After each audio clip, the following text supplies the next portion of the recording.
El presidente de la República, Luis Lacalle Pou, brindó una conferencia de prensa el sábado para buscar aclarar los episodios que se suscitaron a partir del miércoles en la tarde, cuando el semanario Búsqueda dio a conocer unas conversaciones entre Carolina H. y Francisco Bustillo. Se esperaba la palabra del presidente de la República. Allí lo que se confirmó, entre otras cosas, son los nuevos nombres que van a ocupar unos cargos que dejaron las personas vinculadas a este asunto. Entre otros, el ministro del Interior, Luis Alberto Heber, y el subsecretario Guillermo Maciel. Pero ayer, en la tarde-noche, el Frente Amplio también se reunió y consideró de alguna manera insuficiente lo dicho por el presidente de la República, o poco claro, de alguna manera, lo manifestado por el jefe de Estado. Recuerden además que había planteada una interpelación que no era sobre este asunto en particular, sino sobre otros.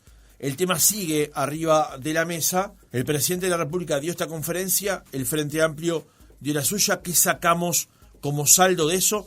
Vamos a conversar esta mañana en nuestra entrevista central con el senador José Carlos Maía del Frente Amplio, convocatoria serenista progresista, Asamblea Uruguay.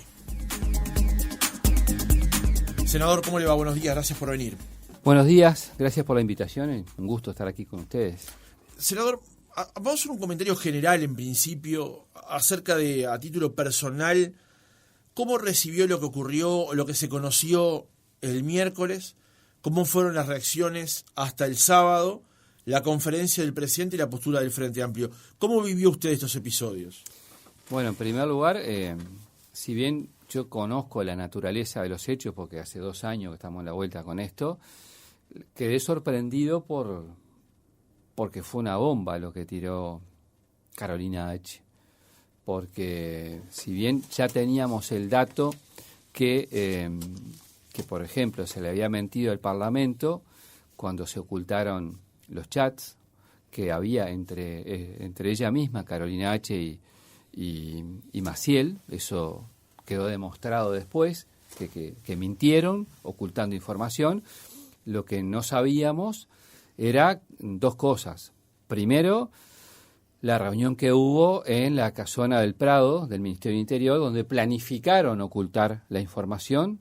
Ella dice públicamente que había sobre la mesa papeles y la impresión de sus intercambios, eso lo escondieron, y que lo planificaron varias autoridades de Interior y de Cancillería. No lo sabíamos. Y tampoco sabíamos esa reunión, que creo que es la más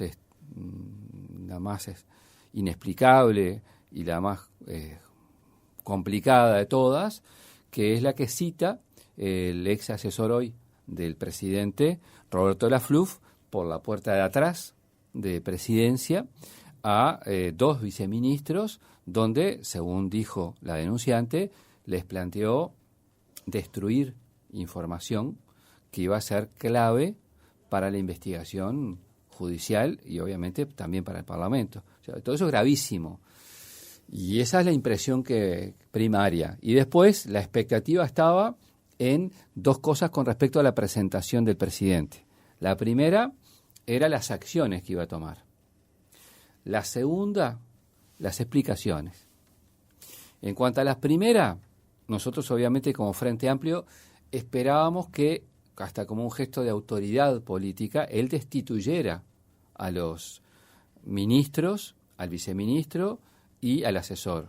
Bueno, él planteó un eufemismo, quizás, que es que le presentaron renuncia y él aceptó. Bueno, capaz que es una salida políticamente correcta, como se dice, para que la gente, se sienta menos corrida de lo que fue. Y lo otro era las... Pero no es lo mismo una destitución que aceptar una renuncia. Claro, o sea, desde el punto de vista semántico es distinta, son distintos conceptos. Yo, estoy convencido, y es así, que todo pasó por una serie de hechos. Sus colegas, creo que es el semanario Búsqueda, hace como 2 años, publica que le dieron un pasaporte a un narcotraficante. Frente Amplio, el senador Vergara en particular fue el interpelante, hace la interpelación a Bustillo y a Heber. Nosotros decimos que no contestaron lo que tenían que contestar, que son insatisfactorias las respuestas. el caso pasa a la justicia penal. El Frente Amplio pide información sobre las llamadas comunicaciones, como dice el presidente. El Poder Ejecutivo, Cancillería, se niega a darlas. La justicia obliga al Poder Ejecutivo a darlas. Ahí es donde entra digamos, el intento de destrucción de prueba por parte de algunos actores del Poder Ejecutivo, y Carolina H. hace esto público. Es decir, si el Frente Amplio no inicia todo esto como partido de oposición y va señalando esto, seguramente la estrategia de ocultamiento hubiese triunfado y hoy no sabríamos esto. Pero bueno, es cierto que lo material primero fue eso, o sea, que cayeron todos esos ministros. Yo no recuerdo que hayan caído 2 cúpulas tan rápidamente de ningún gobierno, de nadie. Y después fueron las explicaciones. En explicaciones, 2 comentarios. El primero, el presidente dijo cosas que no son ciertas. Primero, dijo que el Estado estaba obligado a darle a el narcotraficante el pasaporte. Eso no es verdad. Yo le voy a leer, y lo traje en papel, a la antigua. Le voy a leer, mire, el decreto 129 de 2014, que es el que refiere el presidente, es la norma que reglamenta todo lo relativo a la expedición de pasaportes comunes, títulos de identidad y de viaje. Es eso. El artículo 34 de este decreto es contundente. ¿Qué dice el artículo 34? Dice: a los nacionales uruguayos o ciudadanos legales que sean objeto de expulsión por las autoridades del Estado en que residen, se les otorgará un documento válido directo a la República, lo digo despacio, por un solo viaje, dejando expresa constancia en el documento de la causa que motivó la expedición del mismo, debiéndose comunicar en forma inmediata a la autoridad competente el medio de transporte y la fecha de arribo al país. ¿Qué quiero decir con esto? Es decir, había más opciones, no era exclusivamente darle el pasaporte. Es más, eso es lo que habitualmente sucede. Una persona está con la situación de este hombre, Marcet, preso, quiere terminar su condena en su país, como ha pasado con otros, bueno, va y se facilita así. Eso es lo primero. O sea, no es cierto que había una sola opción. Segundo, se hizo una velocidad express. Eso lo han dicho los funcionarios de Cancillería, que no recuerdan que ello haya pasado así antes. Entonces, teniendo más opciones, ¿por qué se hizo por lo que se hizo? ¿Por qué se tomó un camino así y por qué se hizo tan rápido? Bueno, son una cantidad de preguntas, que algunas de las cuales seguramente se van a despejar en la justicia. Uno aspira que eso suceda ahí. Pero que todo es un episodio lleno de cosas oscuras, lleno de falta de transparencia, lleno de ocultamiento de verdad, es así. Entonces, esa es con respecto a lo primero. Lo segundo, la explicación que intenta dar sobre la reunión del piso 11 es absolutamente liviana. No cualquiera puede llamar a 2 viceministros al piso. Segundo, la pregunta es, ¿por qué Roberto Lafleur le mandó a hacer eso que dijo H? ¿Por qué? Y la pregunta es, hay una parte que capaz que todavía hoy no se puede demostrar, ¿verdad? ¿Cuál es la que no se puede demostrar? La que, le ordenó tal o cual cosa. Yo hoy no lo sé, pero ya lo dijo. Pero hay cosas que ya están demostradas. Por ejemplo, ¿por qué el asesor del presidente tenía un expediente o un documento público? Sí, ahí entramos otra vez con el tema semántico que ocurrió también en la conferencia, si era un expediente, un documento. Póngale el nombre que quiera, vamos a aceptar que sea documento o que sea expediente, lo que fuera. La pregunta es, vamos a ubicar los hechos. Ese documento o expediente era parte de una acción interna de Cancillería. Esto es una investigación administrativa a partir de la expedición de un pasaporte a un ciudadano en el exterior.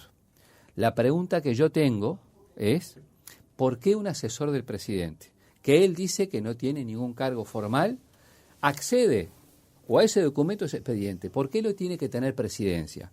¿Y por qué lo tiene que tener ese asesor? Eso no lo aclaró en ningún momento, porque reitero, es parte de una investigación administrativa en Cancillería. ¿Qué hace ese documento en Presidencia en manos del asesor principal del presidente de la República? Eso no tenemos respuesta, no lo dijo Lacalle Pou. Segundo, ¿por qué lo destruyó? Porque eso también quedó demostrado.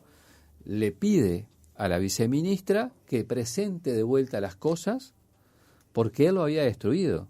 Si no lo hubiese destruido, ¿por qué lo tuvo que presentar 2 veces? Y además dejó constancia que lo hacía por segunda vez. ¿Lo hizo por motu propio? ¿Se le ocurrió a Roberto Lafluf por sí, ante sí, hacer todas estas cosas? ¿No lo consultó con el presidente? ¿Quiénes participaron de todo esto? O sea, es insostenible. Entonces eso lo pasó como por alto, como si nada. Y además, reitero, con Astesiano veníamos del foco de corrupción, como lo dijo la ex fiscal, una asociación para delinquir, esas fueron las palabras de Fossati, en el 4º piso. Y dijo que no sabía. Este es su asesor estrella. Es más, es un hombre que todos sabemos se ocupaba de temas muy importantes. Entonces, el problema no es solo lo que dijo, sino lo que no dijo el presidente y lo que no explicó. Vayamos por partes entonces. A ver. ¿Usted entiende que había márgenes para no entregar el pasaporte que solicitaba el señor Marcet, sino que había este salvoconducto por el cual se le podía permitir con un documento especial viajar de Dubái a Montevideo y aquí eventualmente resolver su situación? No era imperioso darle el documento. Lo dice el decreto, no lo digo yo, lo leí. Entonces, lo dice el decreto, punto, ahí termina la frase. Agrego, ya estaban en conocimiento, porque están los chats que nos demuestran, que era un narcotraficante, y cito a Maciel en su comunicación con la viceministra, pesado y peligroso. A mí no me van a decir que sabiendo a través de inteligencia policial y todo lo demás quién era la persona, no tenían manera de demorar al menos esa propia vía que eligieron. ¿Por qué la hicieron a la velocidad que lo hicieron? ¿Quién los obliga a darlo en la velocidad que lo dieron? Porque yo sé que no es verdad, porque el decreto dice que pueden tomar otras opciones, pero hasta si tomáramos como válido lo que dice el presidente, la pregunta es ¿por qué lo hicieron tan rápido? Sobre el cual no tienen respuesta. No tienen respuesta. Entonces, porque, a ver, hay que ubicar las cosas en su contexto.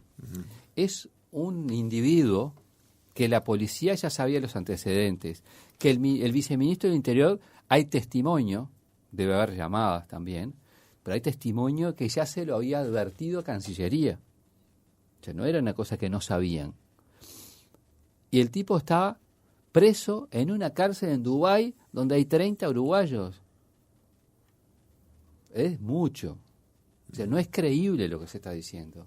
Para cualquier persona promedio, sabe que hay cosas raras. Cualquier persona promedio.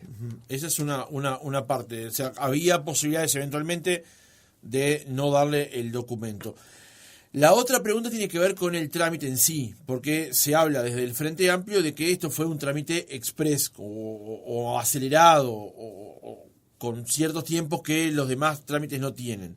Ahora, en la interpelación que se citó, las autoridades de Cancillería y Ministerio del Interior dijeron que fueron los tiempos habituales en los que se entrega este pasaporte. ¿Qué señala usted con respecto a eso? Que bueno, en la interpelación mintieron. ¿Qué quiere que le diga? Pero mintieron en el otro extremo con respecto al tema de las comunicaciones. Pero en eso con también. Respecto al tema de la entrega, los tiempos de la entrega del documento. En eso también. Porque además está toda la secuencia que ayer lo manejaba en un programa colega suyo, el senador Alejandro Sánchez. Lo pidieron el 18, así iniciaron el trámite desde allá el 18, pero acá entró el 24 de noviembre y el 25 lo tenía. Y después viajó. O sea, es imposible sostener. O sea, es como querer agarrarse de la nada. Están buscando excusas, están buscando como zafar. Eso se ve por donde quien quiera verlo. están buscándole el pelo al huevo, para decirlo de alguna manera. Entonces, yo por lo menos, cualquier persona promedio, hubiese aceptado los errores, hubiese aceptado que hubiese caído y se hubiese ido hace un año atrás los responsables políticos, que desde el punto de vista administrativo se hubiese sancionado a aquellos funcionarios que tenían que sancionar, y se hubiese evitado todo este escándalo que se generó ahora, que terminó igual. Y fue un desgaste que hicieron intentando tapar políticamente lo que estuvo mal. En la interpelación también se menciona una serie de comunicaciones, no se allana sobre eso más información. Ahora venimos a saber que en esa reunión en la Casona del Prado del Ministerio del Interior, que hubo 2 reuniones, hay que decirlo, una entre los ministerios y otra de los ministerios con los senadores del oficialismo, se había manejado justamente hablar de comunicaciones sin entrar al detalle. El Frente Amplio supo ahí, en ese momento, en la interpelación, que existían esas comunicaciones y después la solicita a través del acceso a la información pública. No, todavía hoy no tengo nada de eso, o sea, no, creo que no. O sea, yo no, por lo menos yo no sabía. Nosotros tuvimos que ir al acceso de información. Así. Y después, cuando eso se niega, van ante la justicia directamente. Claro, o sea, hay una ley, para que la gente lo tenga claro, no tiene por qué saberlo como nosotros. En el gobierno del Frente Amplio se aprobó una ley de acceso a la información. Esa ley de acceso a la información hace que cualquiera de sus oyentes pueda pedir información a un área del Estado y que el Estado esté obligado a contestarle, salvo excepciones, ¿verdad? Entonces, el Frente Amplio, como no llegó a la información que quería durante la instancia parlamentaria, se enteró supuestamente o seguramente que había más para informar o intentó rastrear, yo no lo sé. Sí, de hecho, en la interpelación se dice, hay comunicaciones. Claro, pero a ver. No se profundiza en qué comunicaciones y qué se decía. Lo que pasa es que no es normal, o sea, que vos ocultes información. Porque, insisto, estaba hablando de un narcotraficante que le dieron un pasaporte. ¿Cómo vas a ocultar que le dijiste a la viceministra que era un pesado y que ojalá no le hubiesen dado nada? Porque si hubiesen admitido eso, se hubiesen tenido que ir en interpelación. Haya vuelta. Porque si vos decís, mira, yo te avisé a ti y el pasaporte fue igual, capaz que la culpa era del Interior porque no lo frenó o lo emitió, y también de Cancillería porque lo hizo llegar. Pero el hecho objetivo, ¿cuál es? Es que se lo dieron. Ahora, el jueves, el viernes entrevistamos aquí al senador Vergara y él hablaba de confabulación sobre este episodio. La renuncia de Bustillo se da la semana pasada, pero la renuncia de H fue el año pasado. Durante todo este tiempo, la idea del gobierno, a su juicio, era mantener justamente este estado de cosas en las que no se supiera eventualmente qué es lo que había pasado, porque H tenía esta información desde que ella renunció y recién lo publicita ahora. A ver, que quisieron zafar. Eso es un dato de la realidad. Hasta ahora. Lo que pasa es que H, como le dije al comienzo, le tiró la bomba. Supongo que... ¿H a su juicio actuó bien? ¿En qué sentido? En el momento, por ejemplo, en la que ella aparentemente se niega a destruir la información, en la que graba conversaciones con Bustillo, en las que espera un año para luego presentar esa información ante la justicia y también a través de la prensa. ¿Actuó bien H para usted? Yo creo que actuó mal cuando fue al Parlamento y no dijo lo que ya sabía, porque ella también sabía. ¿Por qué no lo dijo? Bueno, supongo que fue parte en ese momento de la confabulación. Después, cuando se la vio venir, capaz que, para asegurarse, capaz que había algo en ella que intuyó que la cosa venía mal, por no decir otro término, y grabó y lo utilizó como después herramienta para defenderse, porque esto no es culpa H, efectivamente, de que ella en el Parlamento tampoco dijo la verdad. Bueno, que no dijo lo que sabía es un dato de la realidad, como no lo dijo Maciel, como no lo dijo Heber, como no lo dijo Bustillo. Ahora ninguno de los 4 está. Ninguno de los 4. Entonces, los hechos son los que son. Uh-huh. Ahora, en la renuncia del ministro del Interior, Luis Alberto Heber, ¿usted entiende que ocurre por estos episodios o en realidad porque el gobierno se expondría en una interpelación que iba a ocurrir a no contar con los votos para respaldar al ministro del Interior? Por las dos cosas. Una cosa tiene que ver con otra. A ver, primero por todos los hechos. Son demasiado fuertes, demasiado escandalosos como para sostenerlo. Y estimo, por lo menos por lo que vi públicamente, que uno de los partidos que integran el gobierno no lo respaldó. Ya no lo respaldó en diputado, ¿se acuerda? Uh-huh. El diputado no tuvo respaldo parlamentario. Se refiere a Cabildo Abierto. Cabildo Abierto, claro. Uh-huh. Y entonces el ministro, ¿usted entiende que no resistiría una interpelación más? No resistía. A mí, ese es el tema. No resistía, ya no daba más. Pero bueno, la pelearon hasta el final. Uh-huh. Maía, con respecto al caso de Maciel, sí, y a una conversación que justamente se da entre H y Bustillo sobre si Maciel es o no un tarado, es lo que dice el propio Bustillo, cito sus palabras, digamos. Uh-huh. Aquí entrevistamos también a Maciel en su momento, y Maciel sí acepta hacer lo que aparentemente la FLUF le habría pedido, que es destruir las conversaciones, e incluso luego hay una conversación entre H y Maciel, pero a través de del celular de la hija de Maciel, comentándole que se podía destruir la conversación y que no había quedado registro, o que no quedaría registro de ella. ¿Qué responsabilidad tiene en este caso el ex subsecretario Maciel, teniendo en cuenta su participación en esa reunión y que él sí habría destruido el material que lo involucraba? Bueno, supongo que eso lo va a determinar la justicia a partir de la investigación que se abre ahora, ¿no? O sea, se abre una nueva investigación a partir, o sea, va por un lado el caso Marcet y por otro lado va a ir ahora el caso de la trama del piso 11, por decirlo de una manera, ¿no? La trama del piso 11 va a determinar la justicia hasta dónde llega y a quién llega, pero evidentemente si Maciel destruyó información clave, va a tener, estimo, sanción penal. Pero bueno, eso yo no quiero hacer lo que veo que se está haciendo, que es presionar sobre la Fiscalía. ¿Quién presiona la Fiscalía? El oficialismo, la bancada, sobre todo el Partido Nacional. Se fueron a reunir senadores de la coalición para presionar al fiscal general. Yo no recuerdo jamás que una bancada parlamentaria, en muchos años que tengo de parlamento, se fuera a reunir para estar a favor o en contra de tal o cual causa. Vos podés opinar si alguien si se actuó bien o mal, pero no vas a apurarlos. Ahora lo llaman a la Comisión de Constitución y Códigos de Diputados, al fiscal general, por el tema de las filtraciones.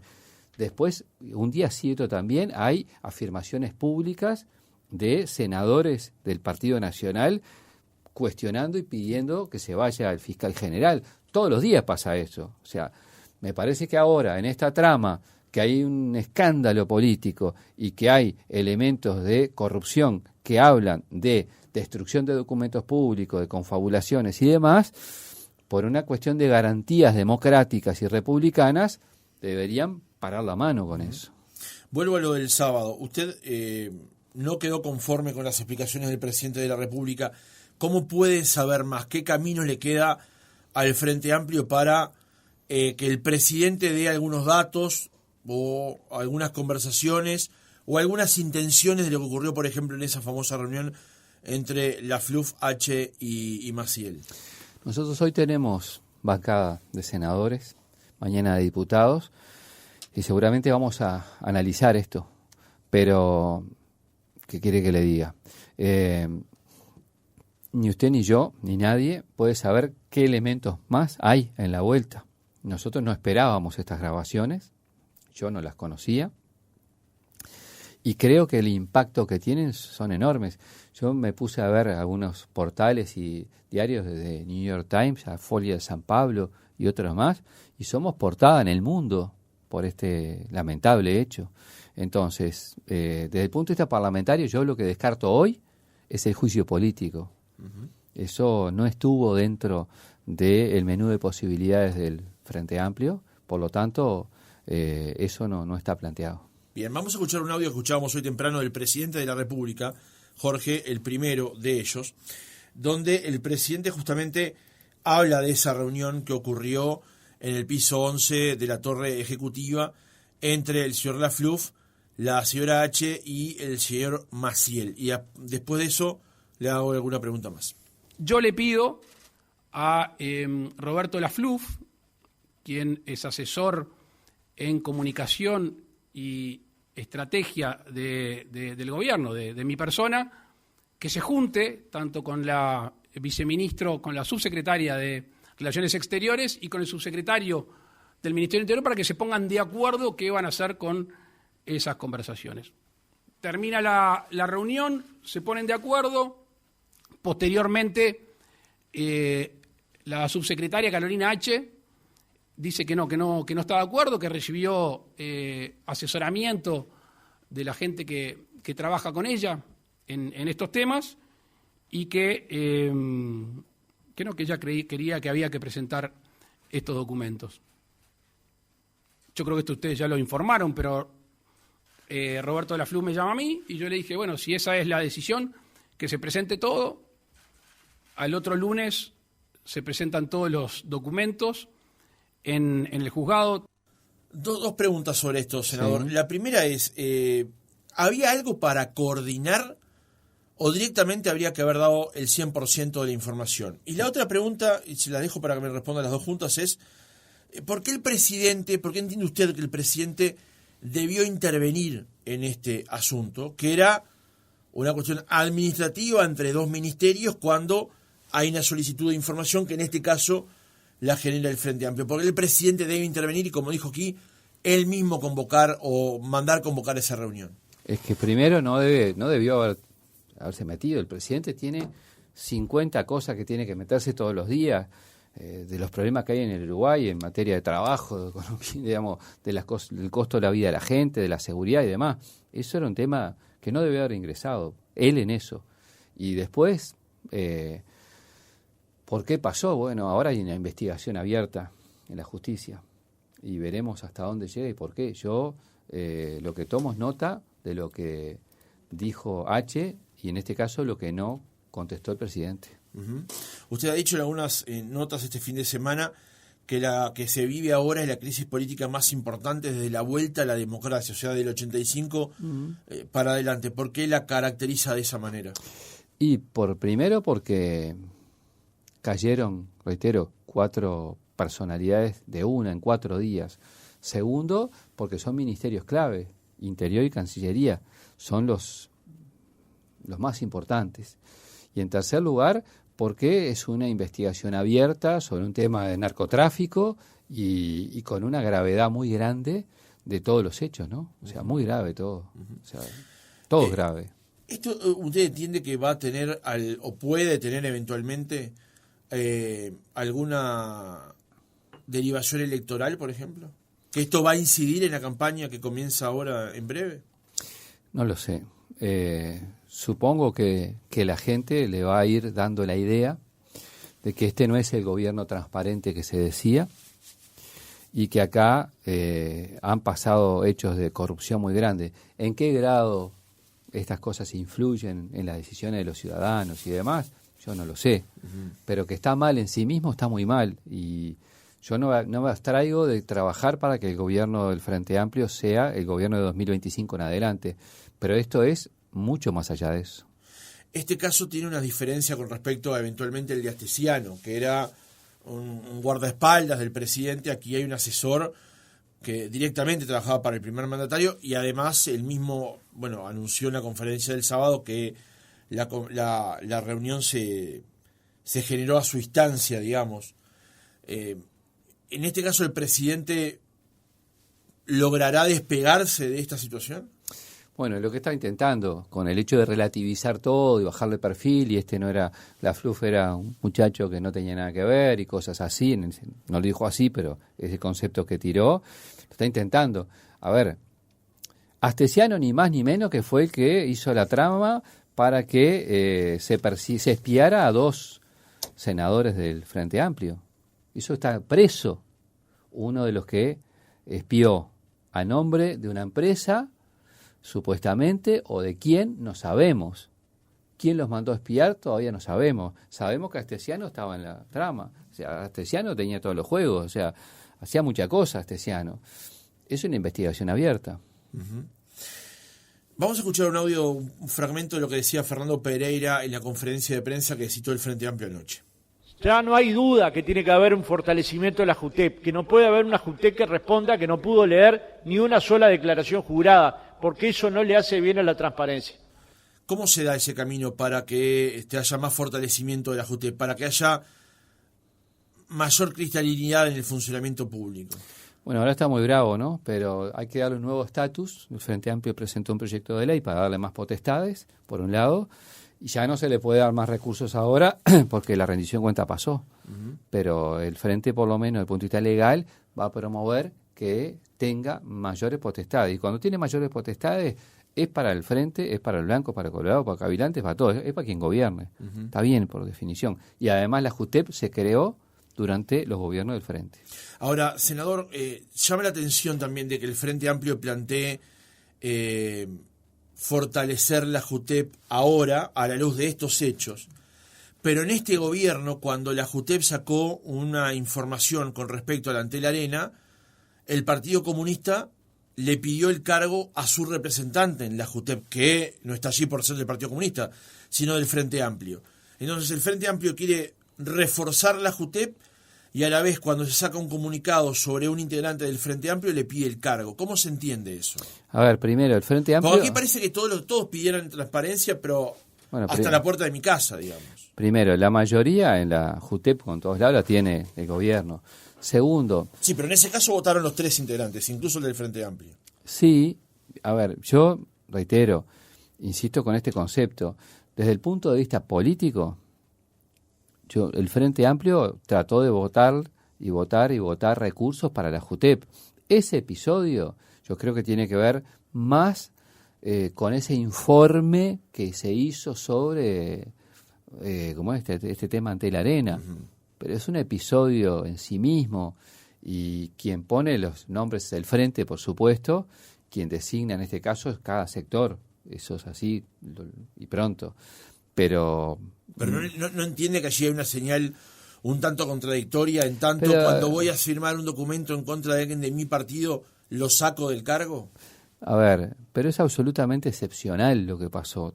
Todos los pasos, desde que tuvimos a Gil Iribarne presidiendo en adelante, hay decenas de pronunciamientos que tenían que ver con figura del Frente Amplio. Por ejemplo, sobre el tan citado por el gobierno Sendic. ¿Cuántos pronunciamientos hubo de Gil Iribarne? Entonces, que haya un episodio en específico sobre un informe, puede ser leído en esos términos, pero en realidad toda la trayectoria, desde la creación, los dictámenes, la asignación de recursos, dice eso. Uh-huh. Insisto con este punto. ¿Cómo ve entonces el episodio que tiene que ver con la investigadora sobre Carrera? Eso es otra cosa.